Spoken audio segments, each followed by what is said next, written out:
Тэр сатан айсуу ерөнхийдөө бол дэлхийн шүүлтийн өдөр ирж байгаа юм шүү, айсуу юм шүү гэсэн мэдээг та бүхэндээ хэрвээ хүрвэл та бүхэн гайхах бах тийм үү. Магадгүй олон удаа ингээд хуурцсан тийм үү. Одоо дэлхийн төгсгөл ирж байгаа л гэсэн, тэгж байгаа л гэсэн, ангиж байгаа л гэсэн 2012 онд дэлхийн төгсгөл гэсэн дэлхийн төгсгөл ирж байсан дандаа худлаа байсан, их шүүлтийн өдөр ирж байгаа л гэсэн дандаа худлаа байсан гэдэг та бүхэн намайг ярил магадгүй те. Энэ ингээд үүсгэж магадгүй тийм үү. Тэгвэл би та бүхэнд өнөөдөр ахаад яг энэ сэдвийг ярих гэж байна. Яагаад юм бэ гэхээр биес өөрөө дотроомжиж байгаа уншаад гайхаж байгаа байхгүй. Нэрээ энэ юу билээ гэсэн юм бодол орж иж байгаа байхгүй.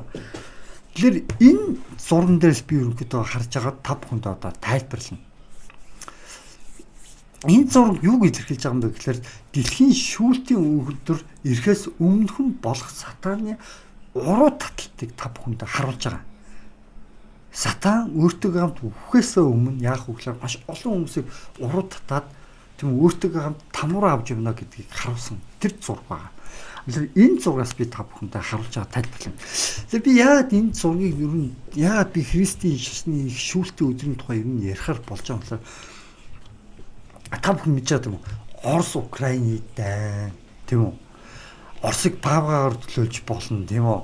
Тэгээд Украины дайн, тэгээд Иран, Израилийн дайн тийм үү? Ираны арталт хятадууд байгаа гэж үзэж байгаа тийм үү? Тэгээ ахаад нэг тэг жижиг сажиг дайнууд ингээд гараад байгаа шүү дээ сүүлийн үед. Орос, Украин, Иран, Израиль тэгээд цааталт нь Хятад, Америкийн Америкийн одоо чинь Израилийг дэмжиж ч юм уу, Хятад нь Ираныг дэмждэг ч юм уу те. Ингээл дэлхийн томоохон гурван хүчин энэ тэнд ингээд дайн үүсгэж байгаа шүү дээ. Тэгээд би өнөөдөр энэ тухай жоохон судалж үзлээ л те.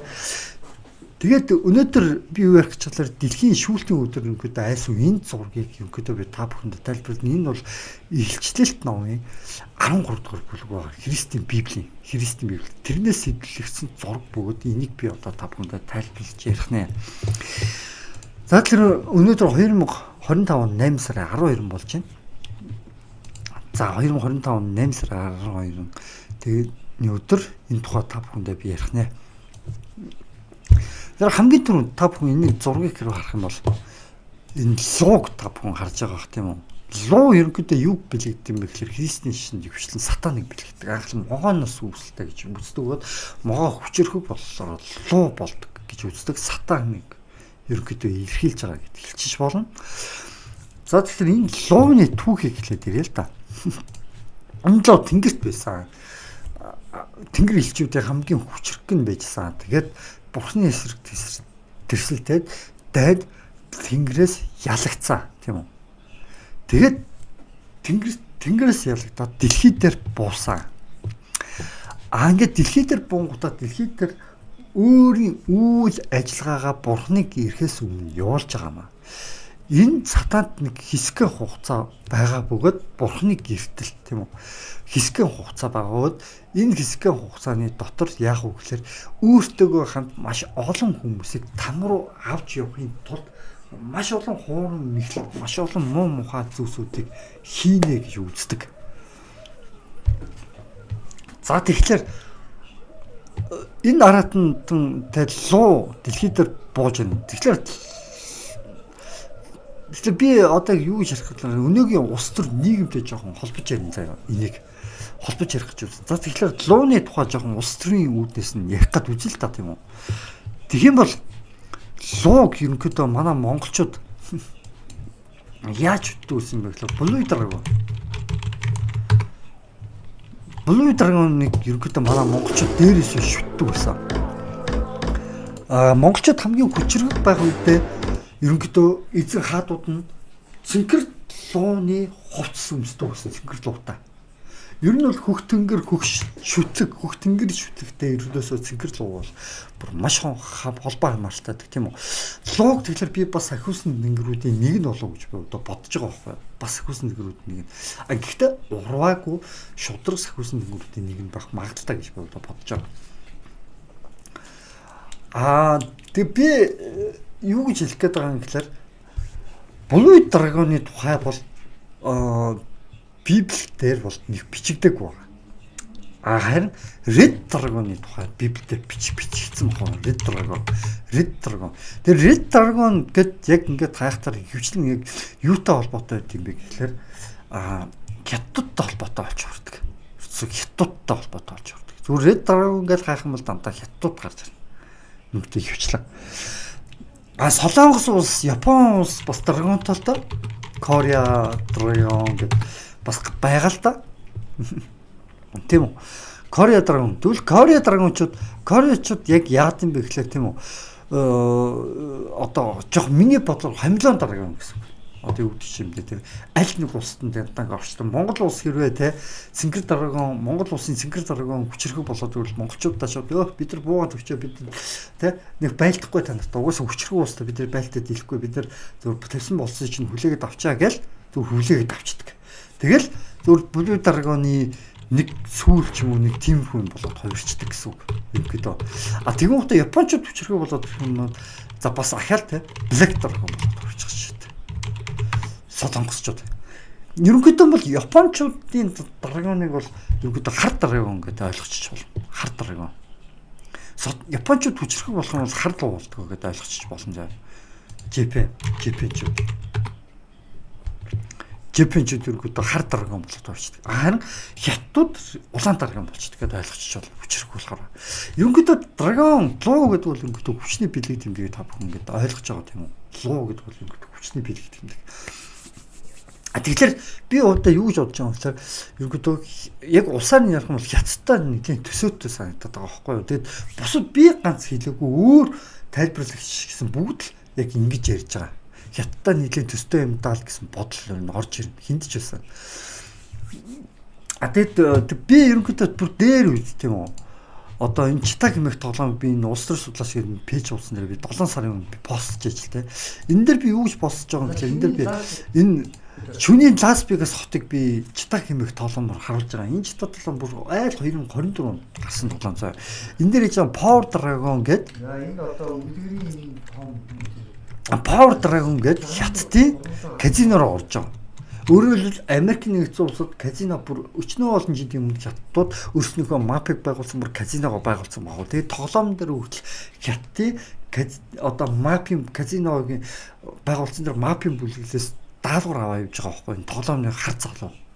Өөрөөр хэлбэл энэ одоо бүр 2000 онд одоо 2000 онд одоогоос 20 жилийн гарсан гэж тоглоом шүү дээ. Тэрэн дээр хятадууд аль хэзээний тагнуулын сүлжээ мүлжээ мап нь аль хэзээний Америкчуудыг бас эзэлсэн байсан гэж нэг харуулж байгаа. Тэгээ би өөрөөр юу хэлэх гээд байгаа юм бэ гэхлээр хятад улс бол бүр аль хэзээний ерөнхийдөө дэлхийд баг ноёслоо тогтооцсон гэсэн үг. Дээрээс нь дайн тулаан хийх юм бол хятадууд хамаахгүй л олон зэвсэг гаргаж өгч чадна. Хамаахгүй олон тулаан хийж чадна хятадууд. Хятадууд баг одоо тэр манай Монголын баг хамаг алтны урхаад баг ихэнх хувийг нь хятадууд эзэлдэг гэж байна шүү дээ. Юун тэр Риотын томтой баг хамаагүй. Яг далдуура тэгэд цөөхөн яг улс төр сонирхдаг нэг цөөхөд хүмүүс л ерөөдөө за хятадуудын алтны урхаал бүр амар хаагамтай гэдэг дээр үд мэдээс би нэг бичлэг хийснээс хойш одоо хүмүүс гадарч байгаа юм яаж мэдэхгүй байна. Би юу хэлэх гээд байгаа гэхээр би хятад улсыг бол хэлэхгээгүй энэ 7 толгойтой тийм үү. Тэгэд 10 ивэртэй гэдэг байгаа. 10 ивэртэй юм арат болчихсон. Титмэн нь бол ерөөдөө өдөрдөгч буюу хаан ноёд одоо парламентын гишүүд гэдэг юм уу те тэр тухайн ингээд эрх мэдэлтэй хүмүүсийг нээлэрхийлж байгаа титмэн. Энэ 10 евро гэдэг нь бас тийм ээ бас өөр нэг хүчийг нэг юм илэрхийлж байгаа болов гэж бодож байгаа байхгүй юу. Улсаар төлөө авах юм бол за тэгвэл улсаар төлөө авах юм бол энэ аратан хэнийг илэрхийлээд байгаа юм бэ тийм үү? Энэ аратан хэнийг илэрхийлээд байгаа. Энэ аратан хэнийг илэрхийлээд байгаа юм бэ гэхээр миний харж байгаа баавга хөлтөө гэж байгаа. 90 биеттэй арслан толгойтой. Тэгээ 7 толгойтой G7 НАТО BRICS холбоо гэдэг маш олон тийм бүлэглэлүүд гарч ирж байгаа шүү дээ. Тийм үү? Тэдгээр бүлэглэлүүдийг илэрхийлж гэнэ удаа гэж би хувьдаа харж байгаа. Эдгээр бүлэглэлүүдээс тийм НАТО байна уу, G7 байна уу, BRICS холбоо байна уу те хамаагүй. Эдгээр бүлэглэлүүдээс аль дуртайдаа өөрөөр хэлбэл лоо буюу хятад улс магадгүй хүчээ өгч магадгүй. Тухайн бүлэглэлүүдээ аль нэгт нь хүчийг нөөж өөрийнхөө захирах эргийг шилжүүлнэ гэж байгаа байхгүй юу? Тэр шинээр гарч ирсэн аратанд. Эхний гарч ирсэн энэхүү аратанд өөрийнхөө хүчийг захирах эрх мэдлэг чи одоохондоо газар дээр чи захираад миний хүслийг чи биелүүлнэ шүү гэд нэгсэндөө газар дээр эрх мэдлэг энэ аратанд өгж гинэ гэсэн 7 толгойтой 12-т чидүүдээ те энэ аратанд ерөнхийдөө өөрийнхөө эрх мэдлийг шилжүүлж гинэ гэсэн. Одоо энэ дэр ингээд нэг дээр нь дөрвөнтэй бусдын дээр нэг угаас ингээд 7 толгойтой болоо 12-т чидгүүлүү те ийм аратанд өөрийнхөө эрх мэдлэг чи миний өмнөөс юу ч гэсэн чи одоохондоо энэ газрыг загсан шүү гэж эрх мэдлийг шилжүүлж байгаа байхгүй юу? Тэгснээр энэ аратан яадаг гэхээр эдгэрсэн нэг толгой нь энэ аратан гарч ирэхдээ нэг толгой нь өвчсөн мэт гарч ирнэ гэж байгаа. Өвчсөн мэт. Гэтэл энэ луу гарсан яадаг вэ гэхээр дараад нь нэг толгой нь эдгэрнэ гэж үзэж байгаа. Одоо чинь Украин улс баг сөнчлөө гэдээ ярьж байгаа шүү дээ. Тэгвэл одоо нэг баг Украин улс ч юм уу гэж айл нэг улс ч юм уу гэд сэргэж магадгүй илэрхийлээд байгаа юм даа. Улс төрийн үүднээс ирүүл тийм үү. Украин улс одоо баг сөнчлөө гэжлээ хамгийн ирчүүд нь хүчлээ те гэж байгаа боловч тэгэд дараад нь дахиад сэргэж магадгүй илэрхийлж байгаа. Айл нэг улсын тусламжтай. Айл зүйлтэй Иран сөнчлөө шүү дээ. Ираны ардталд магадгүй нөгөө хятад байгаа гэж яриад байгаа шүү дээ. Дэмжиж байгаа. Иран нэг тийм үү. Израилийн ардталд Америкчууд байгаа ч гэх юм уу те. Тиймэрхүү мэрэж байгаа. Тэгвэл Иран улс сөнчлөө гэж бодоход Ираныг магадгүй тийм үү. Буцаагаад сэргээчих магадгүй гэсэн үг. За тэгээд дараад нь яг л үргэлжлээ. Энэ араат нэг эдгэрхийг харсан хүмүүсийг яг үгээр дахин шүтүүлэх нэг гарч ирнэ. Энэ араат нэг шүтэж биширсэн бас нэгэн араат гарч ирнэ гэж. Тэр нэг юм бэ гэхээр арслан биетэй. За одоо энэ дээр байгаа да. За хоёр дахь араатан гэж. Хоёр дахь араатан газар доороос өөр нэгэн араатан гарч ирэхийг байхав. Тэр араатан хургных мэт биетэй хоёр эвэртэй бод 100 метр. Тэр анхны араатны өмнө бүх эрх мэдлийг хэрэгжүүлдэг гэж байгаа. Өөрөөр хэлбэл анхны араатан хин бэ гэхлээр энэ араатан энэ араатны өмнө бүх эрх мэдлийг хэрэгжүүлдэг хоёр дахь араатан гарч иж байгаа хгүй. Тэр нь одоо энэ гэсэн үг. Энэ яах юм бэ гэхээр энэ араатныг дахин шүтүүлж тийм үү? Энэ араатныг дахин шүтүүлж одоо юу гэдэг юм бэ тийм үү? Нэг иймэрхүү одоо юу ч юм бэ? Энэ хүнийг одоо энэ араатныг дахин шүтүүлж ингээд те хуурамч шивзүүлэгч энэ хуурамч шивзүүлэгч гэсэн үг байхгүй юу? Хуурамч шивзүүлэгч гарч ирээд арслан мэт ярьж тийм үү хуурамч шивзүүлэгч гарч ирэнгүүтээ энэ араатныг дахин шүтүүлэх үйл ажиллагаа хийнэ гэсэн үг. Нэгсэндээ Христийг тийм үү жинхэнэ Есүс Христ бууж ирэхээс өмнө хуурамч тийм үү шүтэнд дахин мөргүүлээд дахин шүтүүлээд маш олон хүмүүсийг энэ сатан өөртөө цуг тийм үү одоо нэгэнтээ одоо дэлхий дээр нэгэнтээ одоо юу гэдэг тэнгэртээ ялагдсан шүү дээ сатан чинь. Тэгээ газарт бууцсан шүү дээ. Тэгээ газарт бууцсан өөрөө ялахгүйгаа мэдж байгаа тийм үү бурхныг. Есүс Христос одоо юу гэдгийг хэнийг ертөнцийн эзэн бэ нүү тэрийг ялахгүйгаа мэдж байгаа тийм үү. Тэнгэрт ялагдсан тийм үү. Өөртөө адилхан санхүүсний групптэй байлдаад ялагдсан. Тэгээ ялагдсан болохоор одоо яах гэж байгаа тэр бүх өөрөө там руу одоо нөгөө Христ бусад тэнгэр элчнэр хурж иж өөрийг нь ялахаас өмнө өөрийг нь одоо там руу унахаас өмнө өөртөө маш олон хүмүүсийг там руу авч яваад бэлдээд нэгсэндөө маш олон хүмүүсийг өөртөө там руу авч явахын тулд боолуудаа бэлдэж гин гэдэг нэг үгээр ойлгочихсан. Боолуудаа бэлдэхийн тулд маш олон хүмүүсийг мухар сүсгт автуулна гэж байгаа. Тэгээд энэ араатныг дахин шүтүүлнэ гэсэн үг. Энэ араатныг дахин шүтүүлэх энэ хоёр дахь араатан гарч ирнэ. Энэ араатан өөрөөр хэлбэл дэлхий дээр бүх эрх мэдлийг хэрэгжүүлж тийм үү. Энэ араатан одоо бүгдийг хэрэгжүүлнэ гэсэн үг. Өөрөөр хэлбэл хураг мэд биетэйч арслан мэд ярддаг. Тийм үү. Ард хургных мэд хоёр эвэртэй гэж байна. Хургных мэд биетэй биш юм. Хоёр эвэртэй бод 100 мэд ярив гэж байгаа. 100 мэд ярив. тэр анхны арууд бүх тэгэд шархан идэрсэн анхны араатанд газар улаан үслэг мөргүүлдэг ажээ гэж байгаа. Өөрөөр хэлбэл мөргүүлж байгаа энэ.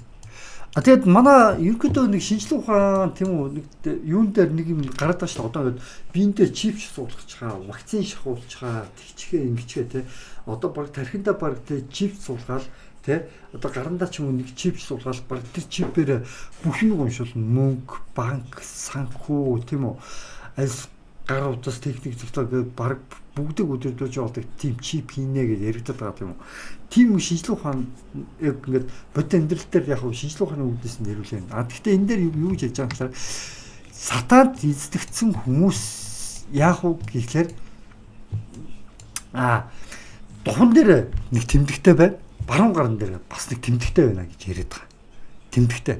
Эдгээр хүмүүс яг уу гэхлээр энэ араатныг дахин шүүцснээрээ буруу араатныгаа тийм үү дахин шүтэж буруу иш үзүүлэгч хүмүүст итгэснээрээ бодоо үгдийн там руу явах гэж байгаа хүмүүсийг энэ дээр төлөөлж зурсан байгаа гэсэн. Энэ дээр асруулсан хүмүүсийг төлөөлж зурсан байгаас энэ дээр өөрөөр хэлбэл энэ дээр юу гэж харуулж байгаа юм гэхээр эдгээр хүмүүс сатаныг харж дахин шүтнэ гэсэн үг.